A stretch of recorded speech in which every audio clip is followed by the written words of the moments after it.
Because Stan's like 3/4 blind. You know, he can't see his hand. You know? So Vader lost his eye in that match. Yeah. Stan Hansen didn't know what he was doing, so he knocked his eye. Vader. He's not gonna go. Just yell it out. Go ahead. Well, I'm just wondering, did you ever do any visits with the WWE? You know, I trained Scott Ferrazzo for UFC 11, and we hit it off. We, because all he wanted to do was beat Tank Abbott, you know. So I trained him for that, and he beat Tank in the first round, and then, you know, he shot his wad. He couldn't compete. He had to go to the hospital, and so Scott got on the phone, called WWE up, and we both went up there to interview with him. And Scott was a used car salesman. And being a used car salesman, Scott went in there and told them how we were going to run the show and how this is going to happen. And we were escorted off the property. Yeah, it's, we weren't even allowed to buy it on TV anymore, you know. You got blacked out. You did also have talks with Eric Bischoff in WCW. Right, yeah. That was a couple weeks before the WWE deal.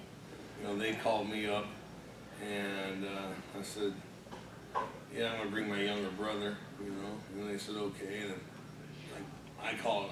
I was talking to Scott and said, "Hey, you want to go?" And I didn't know it was a job interview. I just thought we were gonna talk. So I took my friend and my brother to a job interview. They didn't go over very well. So needless to say, I didn't work for them either. Was there a question back here or a comment? I was looking. Oh, no, back there. I was curious to know what brought about the non-sanctioned fight in the parking lot. That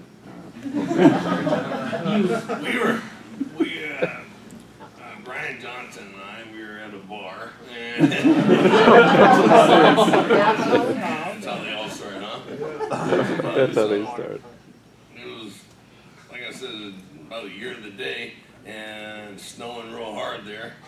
And we were leaving, and we had a minivan that we had rented, and the parking lot was full from everybody leaving the bar. And these people had this big old '73 Cadillac, and these gals in a BMW bumped it, and these guys got out, and next thing you know, they're yelling at the girls, and they grabbed the girl, and I go, oh shit. You can't grab the girl, you know. I like He's on that side of the fender, and I'm on this in the trunk, you know. And he starts bad mouthing me and says, "I'm eating a piece of beef jerky." You can't touch the guy, you know. And he blah blah. I said, I don't care. You can't touch the girl. He put his hat down or something, started walking over. So I put my beef jerky down. He went down like a sack of potatoes. Brian come running out, you know, right there. Oh man, my hand, you know, I broke it.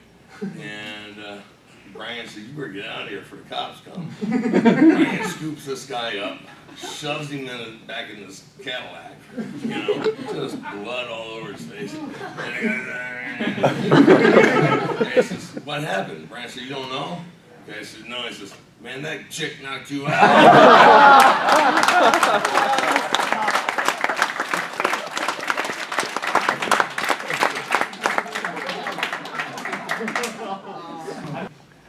I had the idea to revisit this film 10 years after, not only because Don came back to see us, but with the new legendary film opening, everyone's excited about Godzilla again, right? And, Hell yeah. that was the last one from Toho Studios in Japan. Could be forever, nobody knows, right? You never say never, but it's been 10 years. That's the rumor, right? Right. Now, when that movie was released, it came after what Toho called their Millennium series, which a lot of you guys are going to remember, just kind of bounced around origin story to origin story, and let's do it again. And it was getting weird, and it was uneven. So when Godzilla Final Wars comes out, it was probably the craziest one in a long, long time. But I remember, and a lot of you are going to remember, that it divided Godzilla fandom almost down the middle. A lot of people didn't like it, a lot of people, well, like myself, and hopefully all you guys in here loved it. And still love it. And as the little guys and girls are gonna grow up, hopefully they're gonna love it as much as the ones that we got to see, the first time guys that got to see it when it came out. And I think Don, I know you're gonna agree, somehow managed in the film with the character of Captain Gordon to create one of the coolest characters in any Godzilla movie ever. And we're lucky to have him come back and talk about it.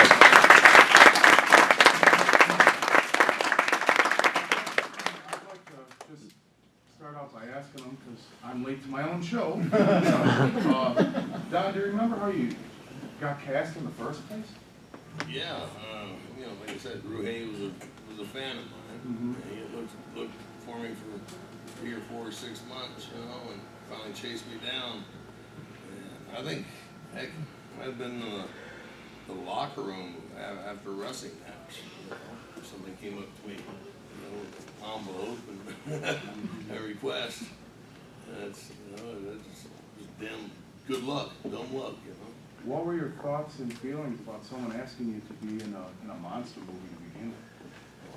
Well, heck, everybody knows who Godzilla is. Right. Yeah, I jumped on it. You jumped on it? Like I said, I didn't know whether I was going to get paid or not, or if I was going to have to pay them. If somebody walked up going to U-Ball and asked you want to be in the Godzilla movie, you're going to say no. I have demands that need to be met, Right. Right.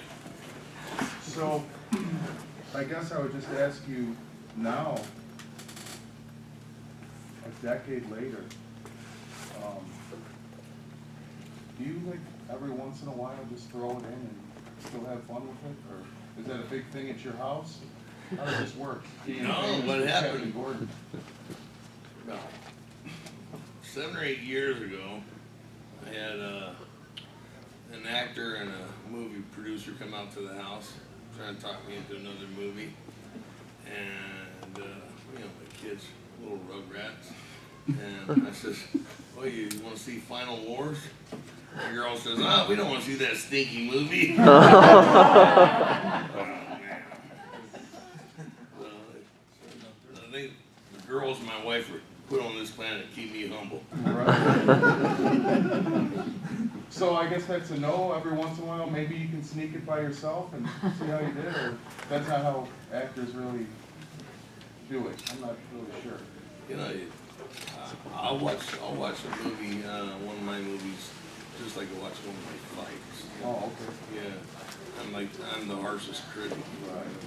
I'll get it after it and I'll critique it so bad, I'll get depressed. I understand how that goes. Yeah, this is, I should have done this, not that.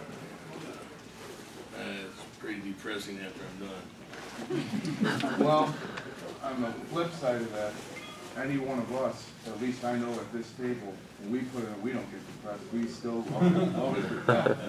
Very good. Well, I think the biggest thing is because the entire series, there's scientists, there's quirky inventors, there's unlikely heroes. But Captain Gordon was the only straight up, no nonsense, intimidating both physically and in spirit. That's why the American tough guy. That's why your character stands out, because it's just a straight up tough guy. And he's a very unusual character, like a very unusual hero for a Japanese film. He's a military guy, but he's the renegade. He's very much an American kind of film hero. He's the renegade, rebelling against authority, disobeying orders, and we'd never seen that. Yeah. And there was a reference made when Captain Gordon gets in trouble in the film that he slapped the girl in the face. Or court martial. Oh yeah, no, I punched the superior commanding officer out. Right, that's right. Right, not a girl. Not the girl. Not a girl. You missed the mark, Mike. That's right. Jillian, on the movie set, like how many takes would they allow you to do? Since their budgets are always small, and then say the American film and stuff like that. How many takes would they allow you to do in the scene if there was a couple flubs or? I think the most takes we ever did was, 007. Like I said, I've had the privilege of working for Michael Mann 3 times now. You can do 40 or 50 takes with Michael Mann. Wow. And yeah, he's a perfectionist personified, And I know that I shouldn't say this. It's not my business to say this, but him and Johnny Depp got in a couple arguments, damn near come to fist fight, on Public Enemies, yeah. Wow. Why design that to be like that? Well, I think what he's saying is, when the guy keeps telling you, let's do it again, It gets frustrating. Like, when you think you nailed it, and the director says, let's have it again. Well, especially if you're Johnny Depp, Right. Or Christian Bale, best actors on the planet, You don't want somebody telling you to do it again. Me, I can understand. Is that your wife and kids talking?